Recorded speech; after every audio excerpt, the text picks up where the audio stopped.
சுற்றி நிற்கும் பகைவர்களை வெற்றி கொள்ளும் புலிகள் படை விரைவில் வந்து சேரும் ஒரு சேதி, விரைவில் வந்து சேரும் ஒரு சேதி. சுற்றி நிற்கும் பகைவர்களை வெற்றி கொள்ளும் புலிகள் படை விரைவில் வந்து சேரும் ஒரு சேதி. நம் தமிழினமே தலை நிமிர்ந்து தன்மான வாழ்வை பெற பொன்னாக மலரும் ஒரு தேதி, பொன்னாக மலரும் ஒரு தேதி. அதை காணும் ஒரு தருணம் வரும்.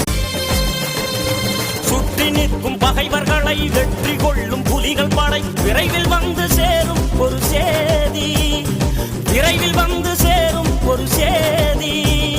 சுற்றி நிற்கும் பகைவர்களை வெற்றி கொள்ளும் புலிகள் படை விரைவில் வந்து சேரும் ஒரு சேதி. நம் தமிழினமே தலை நிமிர்ந்து தன்மான வாழ்வை பெற பொன்னாக மலரும் ஒரு தேதி, பொன்னாக மலரும் ஒரு தேதி. அதை காணும் ஒரு